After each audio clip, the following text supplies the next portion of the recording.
Hello and welcome to another technical analysis tutorial. In this tutorial, I want to talk about the claim or the concern that many people raise with regards to indicators, oscillators, that they are really all based on the past. So oftentimes people talk about that when doing technical analysis, you can't really predict the future because all the indicators you're using, they are basically just based on the past. They are lagging behind.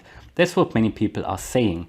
And to be honest, I mean, that is true, but we need to come from a different perspective, in my opinion, and I just want to share this with you. So it's a bit of education in this video. I really want to make you better understand technical analysis, maybe also the purpose and what we're actually doing here. So when you do technical analysis, there are a few things that you can use, for example, to sort of predict future price moves and to get ready and to prepare for the next trades, for example, and to be honest, and to analyze, of course, charts. And there are a few things that you can use. You can use, for example, and I talked about that in other videos, you can use candlesticks, candle formations. For example, here where the mouse currently is, you can see, are the candlesticks big? Are they small? Do they gain momentum? Here, for example, in this uptrend, you can see that we have small candles, bigger candles, and huge candles really going up. But then at the top here, you've got the long shadows at the top of the candle, which indicates there could be a reversal coming because there's a lot of pushback from sellers. These are the things that we can use, for example, when we look at candles. Here, for example, you have an engulfing green candle. This is a candlestick pattern that I talked about in another video. So basically a very bullish one where the green candle completely engulfs the red candle, which comes before it. But these are some things that you can use. Then you can use, of course, the indicators, like, for example, moving averages, like the 200 or the 20-day moving average that you can see here in yellow, or here the 50-day moving average. But there are, of course, more. And again, I covered moving averages in other videos. Then you have, for example, here the MACD, which also is based on previous candlesticks and open and close values, and also it takes into account moving averages, exponential moving averages. Then you've got the RSI, you've got all sorts of different indicators and oscillators that you can use, but all of these are based on the past.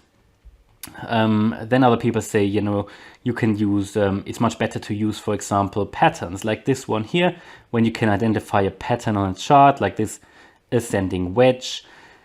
People say, this is much more important, for example, than indicators. But let's be honest, also when you identify a pattern, this is also based on the past. You can see all these candlesticks here.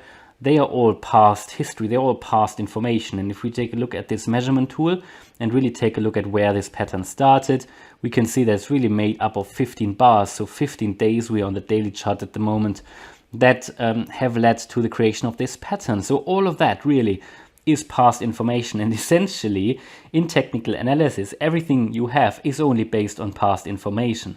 So essentially, what you have, and if I just draw a line here, for example, I'm looking for the vertical line. So we are here now, obviously, and all you have basically is that information on the left-hand side.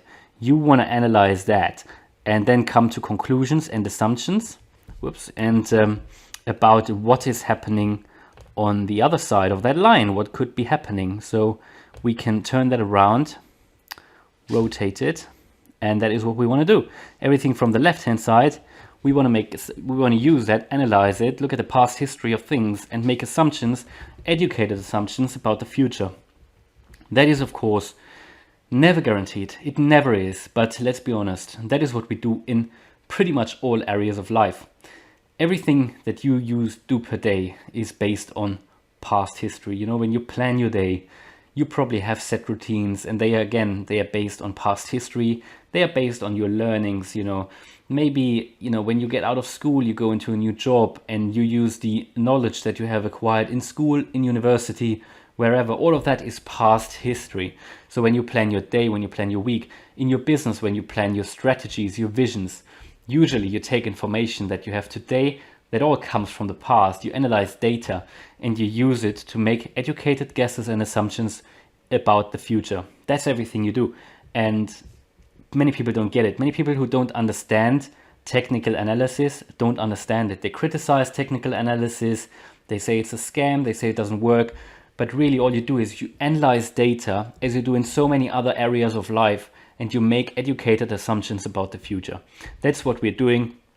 And there is really all the elements of technical analysis. They are all based on past data. So you've got, as I said, indicators, oscillators, and many people say they lag behind, but really price action itself is lagging behind. And you can take a look at candlesticks that take place today, that happen today, but even then you can't just make, when let's say we go into the 4-hour chart and let's take a look.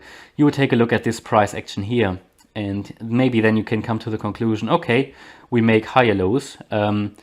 Yeah, we make a little bit of lower highs. You make higher highs, you make higher lows, looking bullish. But pretty much, you can't just use that. You need to take into consideration the wider context, yeah? So you probably don't only look on this, you look at the daily chart as well. You look at, are we in an uptrend, are we in a downtrend? Maybe you use the higher time frame for that. So all of that again, you always need to take the context into consideration. So you always use past information anyway, and you don't need to use indicators.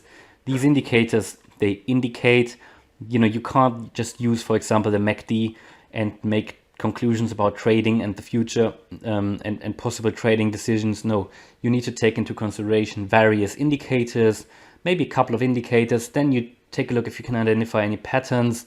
Then maybe you take a look at price action. And even then, the outcome is never guaranteed, but you can make educated assumptions. You can draw resistance and support lines, and even they are based on past events. Points where the price struggled to get through. And when you get practice, you can actually understand why prices are behaving in a certain way.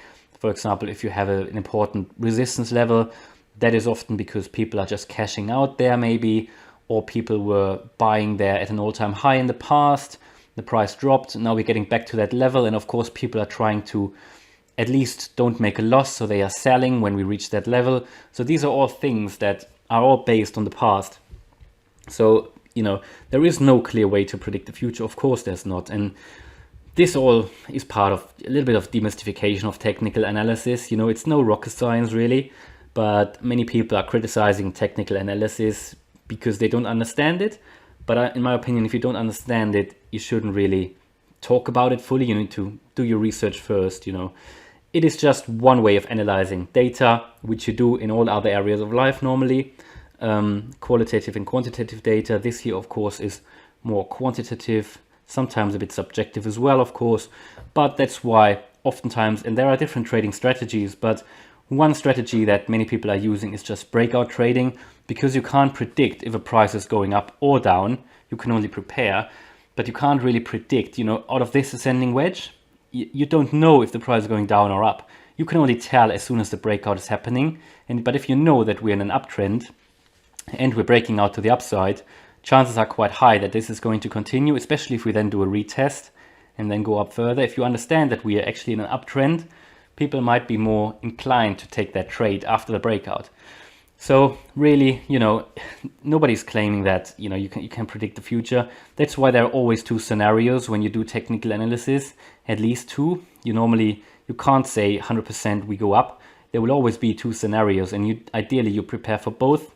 And many people don't understand it. There is always an up or down. Of course there is. There's always an up or down. You can't guarantee that the prices continue to go up. But if we're already in an uptrend, and if we see a bullish pattern, for example, or in this case, actually a little bit of a bearish pattern, which an ascending wedge is, then if you see that breakout to the downside, then you can make certain assumptions about where the price might be going and so on. So it's about being prepared. It's about getting a better understanding about what the price is doing. And that's pretty much all there is. So I hope that video was useful.